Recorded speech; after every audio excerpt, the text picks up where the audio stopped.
They say never go to bed angry. That's the rule. But what if you're exhausted, emotional, and you're just one comment away from sleeping on the couch? Let's start talking. You're listening to the podcast where we talk about life, sports, family, and everything in between. Welcome to Just Talking Out Loud with your hosts, Ron and Terry. Hello and welcome to the show. I'm Ron. And I'm Terry. And we are talking today about going to bed angry. Have we gone to bed angry?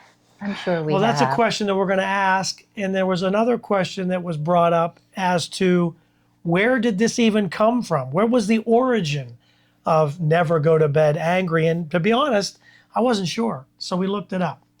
And I was kind of surprised to find out that it actually came down to a Bible verse, kind of, in Ephesians 4:26. And it says, "Be angry, do not sin, do not let the sun go down on your anger."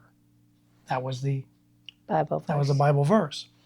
So then it says, the verse wasn't saying never feel angry, and acknowledge that anger, it happens. Be angry. Oh, we know that.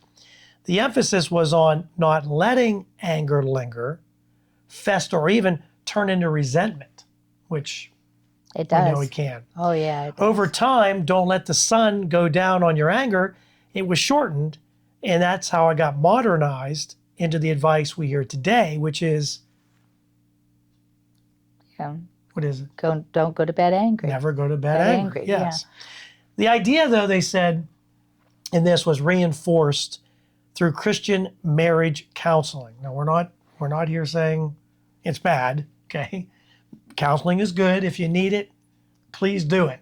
That's what we're saying. But that's where it kind of came from, where it says, it was through sermons, it was through advice literature, and especially in the 19th and the 20th century, it became very popular for relationship wisdom.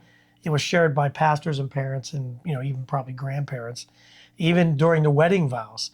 But in the mid-1900s, it was firmly embedded in Western culture. And the original meaning wasn't you must solve every argument before sleep.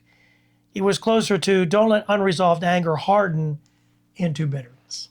Which we have a divorce rate that's out of this world to show that it is hardening into bitterness. Even in Christian couples, there's a lot of divorce because you get bitter if you resent someone for something and you let it fester, it will turn into bitterness.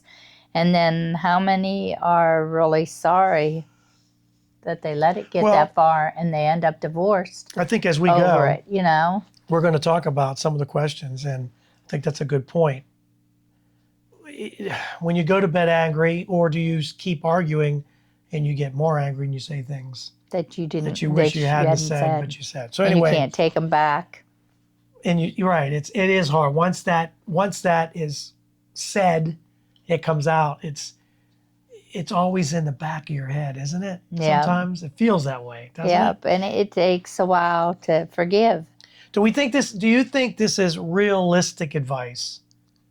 No, not really, because sometimes you argue about kids or what your kid did, or you blame each other for it, or you blame, whatever.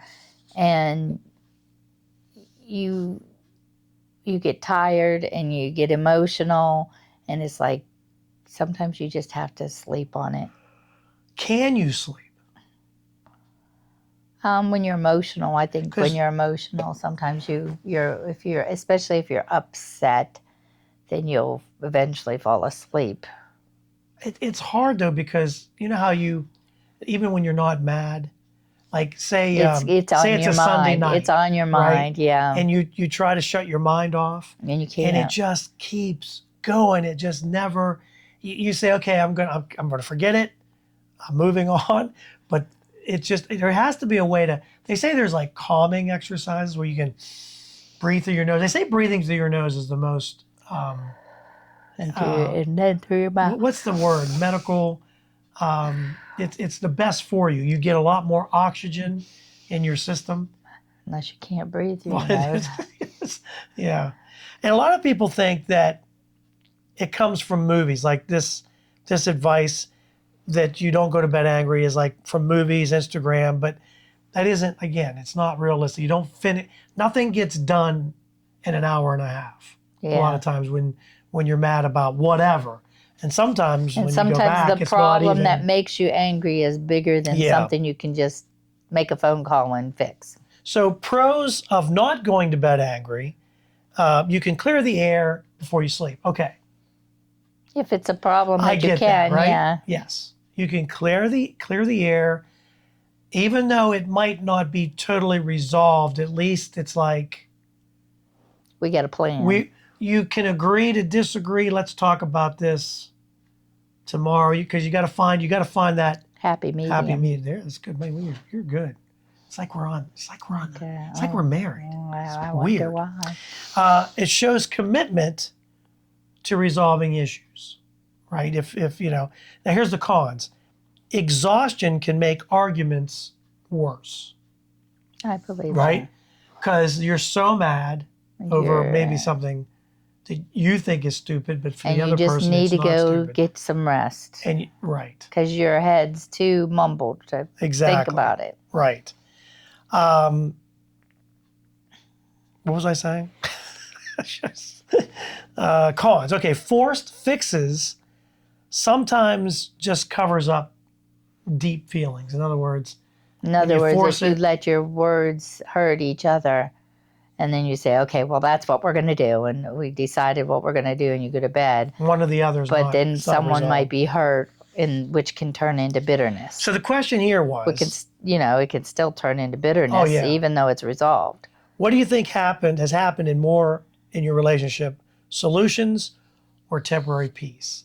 Now, I was trying to go back today and think about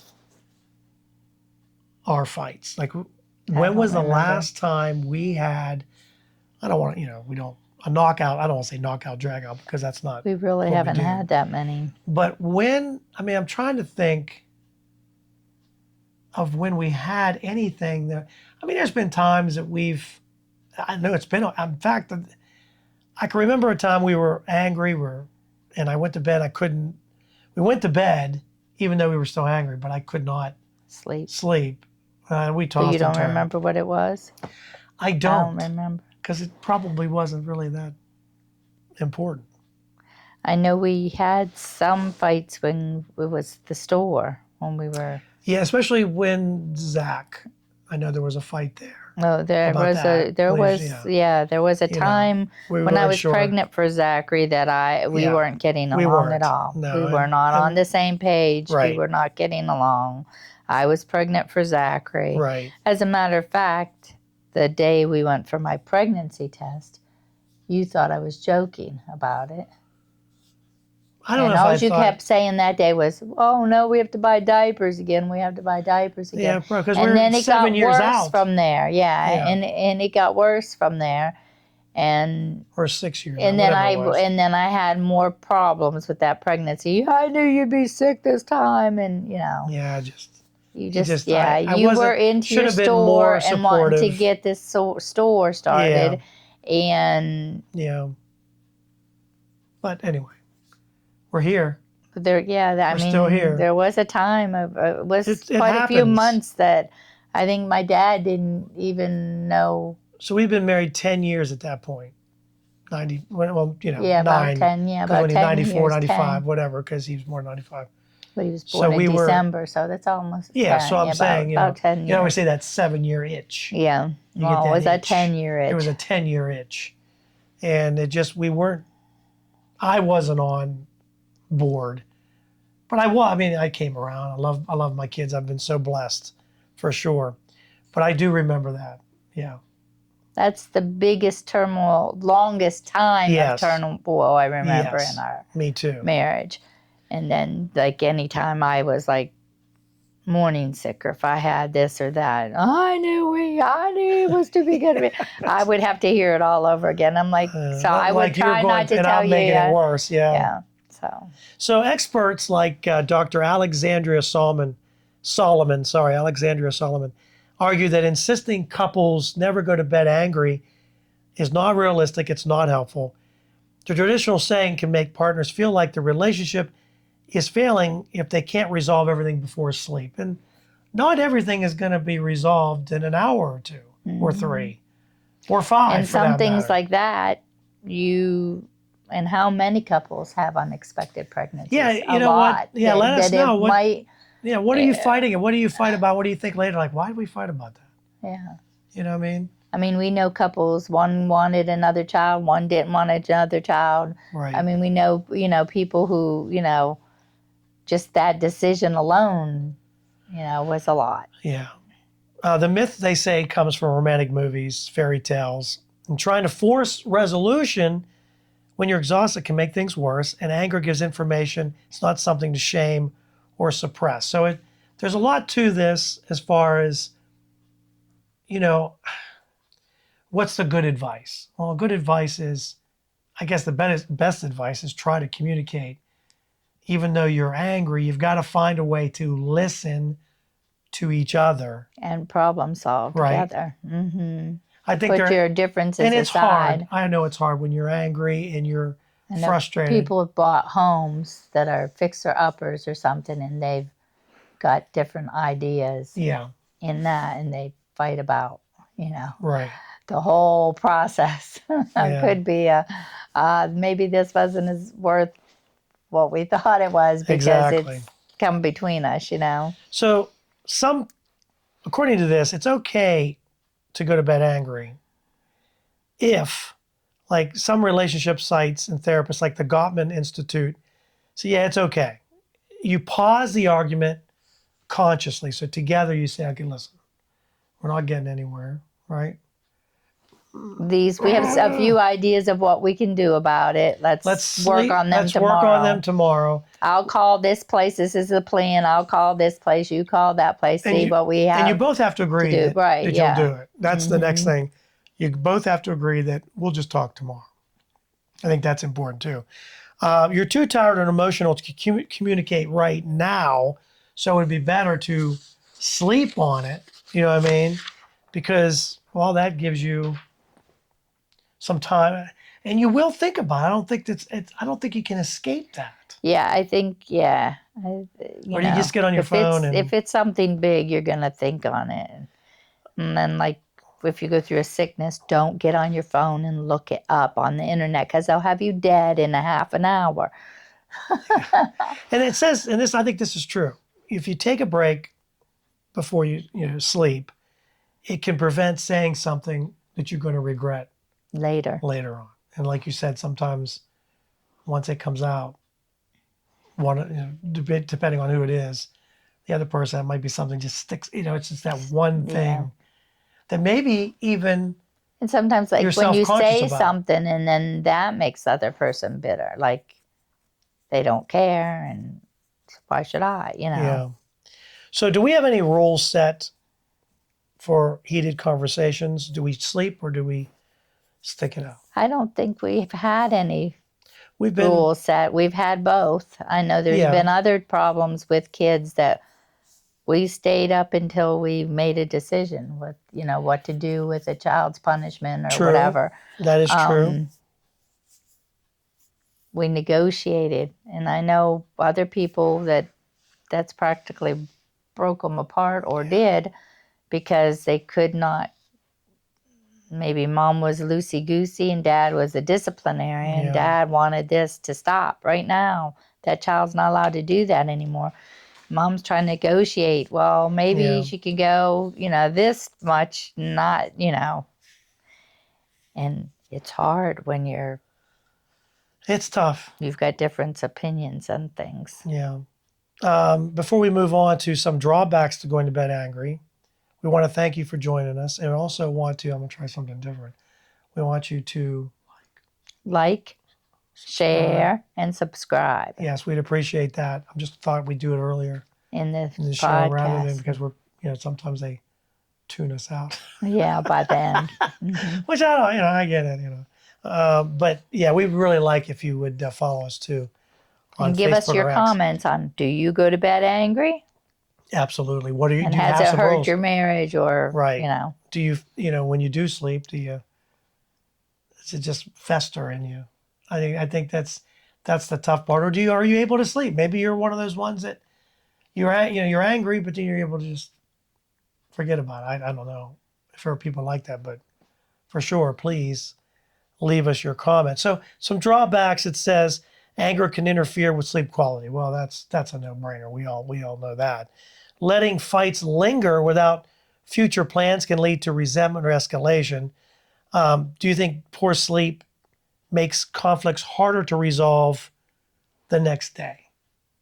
If you didn't sleep at all, it would. Then I would say yes. And this is saying yes. I would think that if you're not emotional able and to, upset and then you don't sleep all night, you're not going to be any better the next day. I think it goes back to the other point where you have to consciously together make a plan. We're gonna visit this again. Right. We just have to put our thoughts in order before we do it. Yes, I agree. Talking about timing, some couples talk best when they're rested. And I think that's probably true too. That the more, if you can get rest, of course, if you have to get up the next morning early, I'd say you are. Like you do every morning. That's tough. Well, you've been going up early too. We're up and at 'em at 5 o'clock anyway. Have you ever woken up crankier because you went to bed angry? Or felt more understanding after sleep? So the question is, have you ever felt when you cranky because you didn't sleep? Or were you able to rest and be able to kind of say, all right, maybe, what was that fight about? I've usually been a good sleeper in life, except lately. I've gotten over the fact. When I was younger. Because I have my little quirk. She has hers where she likes to, when she's in the kitchen, she has her thing. All the doors are open. All the drawers are open. And because I'm going back in there. She'll say, I'm going back in there. And a lot of times she's sitting in the chair playing on her phone and all the doors in the But I have mine too, clothes on the floor or, stupid things that I get in my head that has to be done, and it doesn't have to be done. It doesn't have to be right now. But in my mind, it has to be done. I can't. Whatever he's got on his mind has to be done. It's horrible. In his time. It is right horrible. Now. I will admit that is a horrible thing to have. I have it, and I can't. And I've even accused you that things are more important than people. And you have, and to a certain extent, she's right in that. Because you have to have that. I'm surprised there's a crumb on that table. And no, it's bugging me. You haven't. Yeah, it's bugging me. I'm surprised you didn't. Yeah. I should do it right here in the middle of the podcast, just because there's a popcorn. It's driving you. It's driving me crazy. Yeah. I know it is.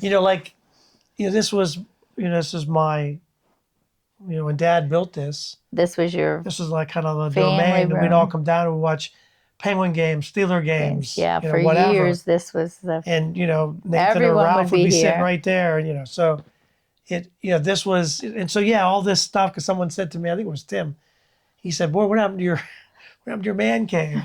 There's toys everywhere, and if you could see it, there's toys everywhere." Yeah, there's toys everywhere. But that is in my head. It's like whatever, like the podcast. I want to do well. I want to have a good discussion. I try to talk to Terry. So, what do you think about this discussion? And when I saw this, I thought this was something we could talk about, and something that maybe you are going through that you're hopefully not every night, that you find a way to a resolution to whatever it is. And if therapy is what you have to do, don't be ashamed of it. Yeah.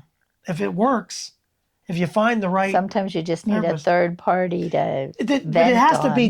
But it also has to be sometimes disconnected from you. In other words, not someone that knows either one. Yeah. Because you don't want that person because to take then you sides. can say anything, and then Yeah. Here's some expert strategies to handle it. And said, take a conscious pause, which we said. Agree when you'll talk again. I think that's important. Set up a time. It's hard, when you have kids too. If you're fighting and you're not practicing. Especially if it's over one of the kids. Or, that too. Or, should they be allowed to do this or that? Yeah. Well, they messed up the last time you let them do something. Do we allow them again? When do we allow them again? Right. There's a lot that goes into it, because I think with kids, if we're if we're talking about parenting with kids, I think the number one thing, and this is just for us, we're just parents that were not perfect by any means. Nobody's perfect. but That's why that's I right. don't understand kids. I mean, nobody's perfect. We're not perfect. Nobody is perfect or the perfect parent. But I think as a parent, although we're kind of getting off track a little bit, but as a parent, we need to be on the same page. Right. And sometimes that means... If you're not a united front, the kids will conquer you. Right. And sometimes that means me leaning into more you or vice versa, depending on finding that middle ground. We both agree, yeah, this is probably the best punishment or whatever. Yeah. For the child or whatever the situation might be. But anyway, yeah, we kind of got off there a little bit. And that usually happens anyway. We're doing a podcast. Spam. You're looking at your It's phone. spam. We're going to have an argument, It's right? not in my We're having an mindset. argument right It now. We're is starting not. it It's spam right now. risk. People are going to watch us. They keep calling me and calling me. So anyway, also check in emotionally the next day. So I would have moved. How you doing? You Yeah, feeling okay? can Sorry I said that. Can we move on? That kind of stuff. Some people say never forcing yourself to stay up arguing is healthier. And it probably is. If you force yourself to stay up, it could make things worse. Others try to end the evening with hugs. I love you, even if you're angry. And that's not a bad advice. I've saw parents make them say they're sorry and hug each other, even though like kids are fighting. And no, that's your brother, that's your sister. Right. You gotta make up. Do you think? Did we ever? I don't think we made our kids do that. What, hug each other out? No. No, we never made them hug or. No. I mean, we might have made them say they were sorry. Yeah. Should you say? Do you think? And we'll ask you too. Comment on this.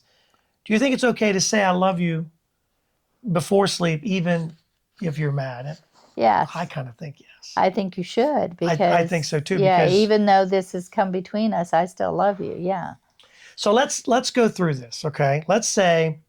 These are some questions, okay? And I think we both agree. Do you believe the rule never go to bed angry? I don't believe it 100%. No, I think I think for us, right? I mean, most of the time, I do believe it. If it's something that can be resolved, but some problems are bigger than. They linger on. Some problems are bigger, and sometimes it's got more to do with than just you and you know what I mean. Yeah. Do you believe, or did you believe it more early in marriage than now? So in other words, if we think about, we've been married coming this year, be 41 years. So 41 years of marriage. So do you think early on that we probably thought about not going to bed angry? Because we're young, we're in our 20s. I got married when I was 20. Terry's the cougar in this family, even though you're only a year older. I don't know. I didn't really think about it. Think about it either. I mean, we're young. I mean, the first year was just adjusting to living with someone. Yeah, I was trying to figure out how to. Yeah. How do we do it this time? And then kitchen table, you're living so room. Bad. You're so bad. And bathroom. Then do we get a chair? No chair. You're so bad. Oh, sorry. I really got off there.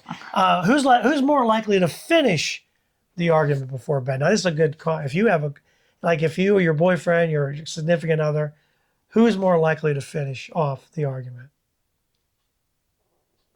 That's a good one because I'm more when you're angry, I just go, when we first got married, you didn't argue back at all. No, I didn't at all. You didn't at all. I shut up. I finished it up and I said, well, and that's the way it was, and we went to bed. I closed. Yes, you closed it off when we were first married. Yeah, you were not used to.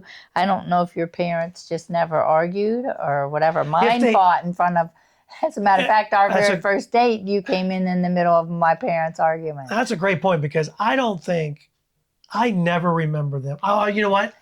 Just a couple times. One fight that I remember, and if Mom's watching, maybe she'll remember. He was going to go to the track. To gamble. And it wasn't an argument as much as it was. An ultimatum. Yeah, it was like, you don't need to be doing this. Do you understand what, And then when he came back, he never went again. So I do remember that one, but it was to more be or less honest, she told him you pick your family or you pick gambling yeah, because we Yeah. don't have enough money for you to gamble Exactly. so much away every pay. um, My dad did that once too. My dad, before I was born, Mom said, gambled a whole paycheck away. He never ever did it again because she had no money for, like, they were, that's, the casino, there are people sit there all day. But anyway, we're not getting into that. Have you ever stayed up late arguing just because you felt you had to? No. I don't think so. I don't Let think us know in the comments. Have you ever stayed up to actually fix the problem? You got to a point where, okay, well, it sounds like, we got a resolution. I don't remember that. I don't remember that either. Have you ever gone to bed mad and woke up realizing it really wasn't that serious of a problem? And that we probably made a bigger deal out of it than more it likely, was. yes. Yeah, we probably have done that. So what's the pettiest thing that we've ever gone to bed over, mad over? Do you remember? So I'm trying to think of something petty that we just, And to be honest, after 40 years of marriage, we've seen just about everything. And so they're like the drawers and the doors, it is what it is. You had to solve some problems on your own. I remember waking up and full labor, and I think you were mad but I at wasn't me. mad. I just was like, what are you doing? And you're sitting on the bed like, just having contractions. No, I wasn't. You were already for label. I was denying. You were denying. I was like, I'm not having it. You can't make me. What was something petty that you was mad at in bed? What do you sleep better or worse when you're angry? Who gives it in first? Those are just some of the things that you need to give us some comments on. And do you say I love you even if even if it's not? You could always have a sex grudge match. Oh, there's nothing better than angry sex. I mean, that's the best. I mean, it's rough and ready, and I wouldn't know, but all right. So let's finish up the show with, we're being angry. So this would make you angry. They shared this on Reddit. A husband and the lady saying her husband and her. Let's show this again. All right. 3, 2, 1. So we'll finish up the show with this. This was shared on Reddit. If you're talking about being mad at someone, you could be mad at this guy. This was shared on Reddit. My husband and I were showering together last night, which Terry and I we're the cool parents because we used to shower together. Well, we still do when we can. Sometimes. Yeah. But not, yeah. Yeah. We used to all the time. I scrub her back. She scrubs my front. All right. So they were showering, and out of nowhere, the husband says, "How much toilet paper do you use when you go to the bathroom?" And she says, "I don't know. I've never counted." He said he does count his every time. So now she needs to know how many squares she uses. I mean, can you imagine having to count your squares? Women are different. Our anatomy is different. One and two. We have more problems. There's monthly things that, And you gotta wrap that stuff up good. Yeah, you don't want to just leave it out there for everyone to see. What if you're in the middle of a squirting process and you run out of 2 squares because it only gives you 2 for, well, whatever. Okay, so that's just, it made me kind of grossed out there a little bit. So he counts the squares. So she says, does everybody do this? Count the squares. And of course, people always have some type of response. One guy says, my wife uses toilet paper like she's a ribbon dancer during a gymnastics floor routine. I have never known anyone to use this much paper. She makes a real production out of going, waving it in there, Or roll that baby up real good. When you roll, when you roll it out, do you Today I was in a public restroom, and whenever I pulled the thing, it went really in, but it made a noise too. Like it was like oh, it was winding up. Yeah. At least you had some. Yeah. Well, you check before you sit down. Exactly. One guy said, I don't worry about it. As far as I'm concerned, if you're going to be cheap, toilet paper isn't one of those things to be cheap you should be on, cheap yeah. on. That's true. It's freaking toilet paper. This person said it made him think of an episode of Extreme Cheapskates where the husband would only allow a number of squares, depending if it was 1 or 2, and the wife and kids had to stick to it. Well, it doesn't always. Yeah, he must not do the laundry. Yeah, because if you don't have enough, you want stains in all the underwear. You're reaching for the Reader's Digest if you're at my mom's house, or the newspaper. Yeah, but that's all you got. And who not wants, that she doesn't. Who wants the tracks in your underwear? I would rather use extra toilet Mom paper and not do. I want to make sure Mom knows. You don't count the toilet paper. I get it. Someone commented on that comment. I would lie to him. When I had to go 1, I'd tell him it's 2, so that way you could save up more toilet paper the next time, which is not a bad idea. But you got to remember where it is so that you can use it in case there's an emergency. Yeah, not put it in your laundry. Right, not put it in the laundry. We have a bad problem with Kleenex in our pockets in the laundry. That is one thing that irks us. It just, you think you checked all the and pockets. You get it out and it's got all kinds of Kleenex on it. Not toilet shredded paper, up. Kleenex. Yeah. We put a Kleenex in our pocket because I'm always got a runny nose. So or irritating. Wiping kids' noses or whatever. Just when you think you've checked everything. Yeah. So anyway, this guy counts toilet paper. Is that something you do in your house? Are you allowed 1 square or 2, depending on what you did? I mean, is it a 1? It's 1 square. If it's a 2, it's 2 squares. 2 squares is not enough. I don't think so. If you look at how big the squares are, they're not very big compared to a Kleenex. Then you don't know if they buy a 1-ply or 2-ply. That's true. The 1-ply is like using sandpaper. Yeah, it's like doing like nothing. The next thing you know, your fingers are wiping. Two squares of 1-ply is like having nothing at all. And you know it happens because whenever you're wiping, it goes through and you're like, oh, it's in my fingernail. Yuck, that's gross.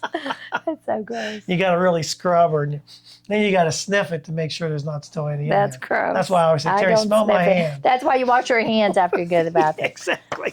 Exactly.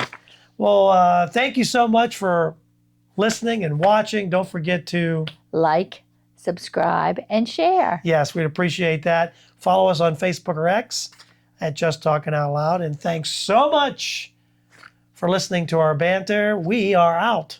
Have a great week.